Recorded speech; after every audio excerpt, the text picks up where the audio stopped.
Diamond Platnumz tabanga muli wabisiyaga bwe kibanga kituufu bannange tuba tufudde. Kino nno kiddiridde oluvannyuma lw'okukwatibwa kw'omuyimbi Puff Daddy. Gwe wena atamanyi Puff Daddy ojja genda ku mukutu ogwa Google oteekemu Puff Daddy ojja kubanga omulaba. Ate nawo nga we walina akatambi akasakulatinze ku mikutu gya social media nga kalimu eddoboozi lya Puff Daddy teekako ne mwana mulenzi Burna Boy. Burna Boy mumumanyi bulungi nnyo era akatambi ako kabadde ka buseegu. Gwe wena atannaba kukalaba ojja kukalaba oba nsuubira wakawulidde dda kubanga katambudde nnyo. Ensonga zino eza Puff Daddy nabadde ng'anya okuzoogerako olw'ensonga abo si baffe baawano. Si baffe baawano. Ebiseera ebisinga tuyinza obbawa information nga tugitaddemu obulimba olw'ensonga tuba tetutegedde kituufu. Tuyinza obba nga tubisoma ku social media naye nga by'oba osomye ebiseera ebisinga tebiba bituufu sometimes kubanga buli omu awandiika kiki according ku kyawulidde nga talina evidence.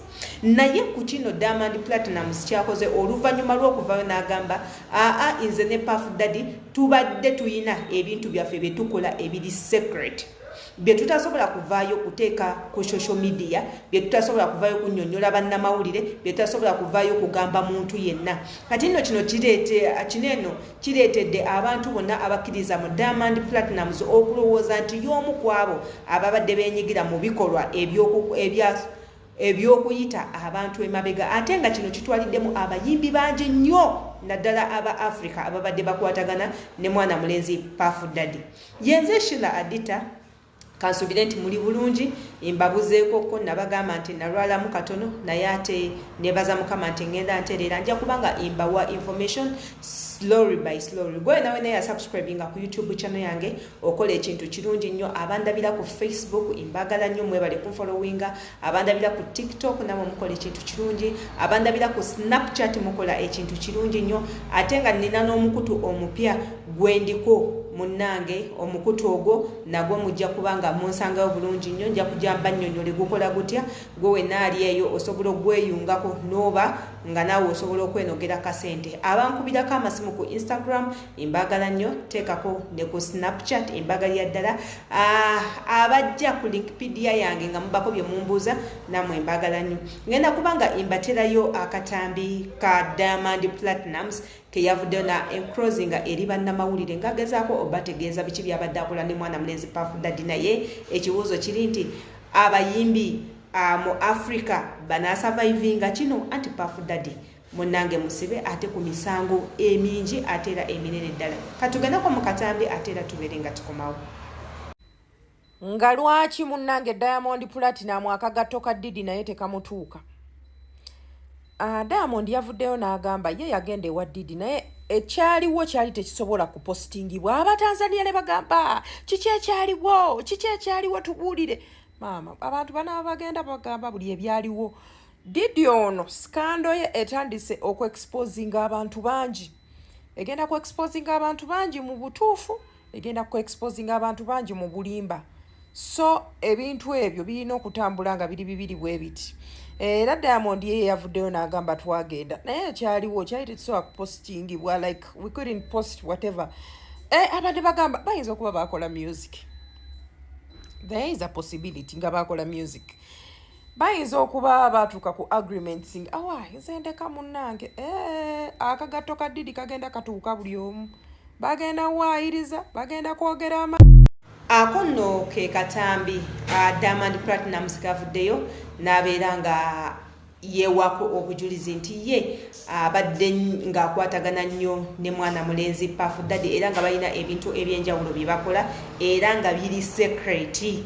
Nze nga Sheila Adita nabagamba nti nze sisalira muntu yenna musanga. Ayinza okuvaayo n'atugamba abadde n'ebintu ebyenjawulo ebiri secret bye bakola.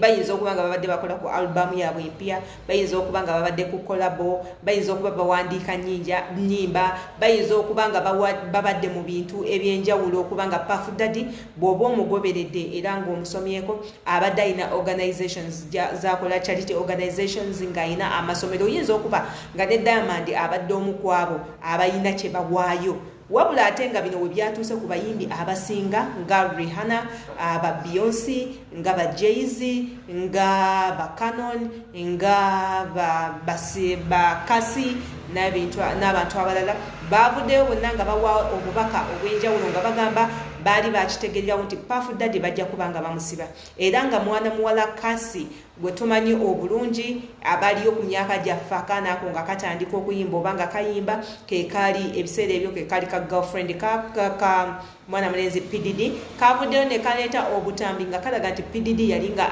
akayisa bubi teekako kasibira mu nnyumba okakuba obutakawa mmere teekako n'okukayisa mu nsonga z'omukwano mu ngeri embi eddala omuntu ayinza okugamba kasita baali beeyagala ate ekyakomentingako kyaki ovanga ku mukwano ogw'okusiba emiguwa nga tosobola kwetaasa ne bakusibamu emiguwa gy'embwa bakusibye mu bulago enakozesa akutuga enakuyisa emabega enakoze buli kimu ogwo guba tegukyali mukwano ogwo guba tegukyali mukwano era ng'ebifaananyi bingi nnyo basakulatinga mwana muwala oyo ng'ajjeyo obutambi ng'akubiddwa emiggo mizibu era ekyo ne kyekya ne bodyguard eyali akola ku kasa ebiseera ebyo okuvayo n'aresigning nga n'ava ku mulimu n'agamba nze kangende ojja kutta omwana w'abendi ate awo nezireeta ne Justin Bieber n'avayo naye naawe obujulizi ku mwana mulenzi PDD n'agamba oyo omusajja mubi nnyo musajja mutemu nnyo kati nnaate ekyasinze okukakasa ensi kwekusanga baby oils thousands and thousands of baby oils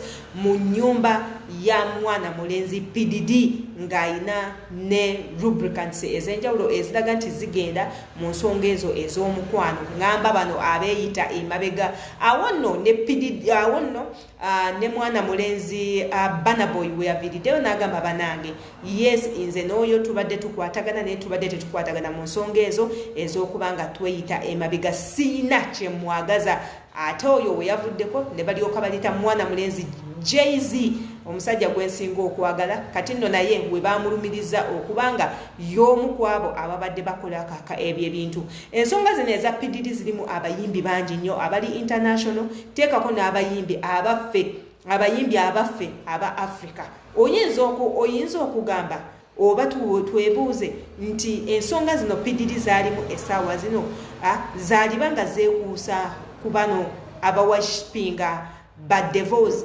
kubanga PDD bamuwako obujulizi nti y'omu kwabo abakkiririza mu maanyi gano agaabwe omuli PDD omuli Beyonce omuli Jay-Z omuli 50 Cent omuli Jalulo omuli Jagwa bangi nnyo bebayogera oyinza twebuuze nti kandibanga keeka akakosi nga babalagira kukola ebyo nga tetunabajjajinga nga babalagira kukola ebyo kubanga omusango guno ogwasoose owulibwa babadde bamupleadinze not guilty nga bagambye omusango tegumusinga wabula ate omulamuzi eyazzeeko n'agamba omusango gumusinga tagenda nakugenda ne bail ne babeera nga bagimumma tumusabira musajja wattu ekisonga zino asobole oziyitamu kuba ebintu by'abayimbi bizibu ebintu by'amannya bizibu bayinza okuba bamugulirira kati nga bw'olaba mukwano gwaffe Alakeri ebyo naye byamutuuka kubituuse ku bantu bangi nnyo mu ggwanga eryo ate era nga n'omugenzi Michael Jackson yaliko mu nsonga ezo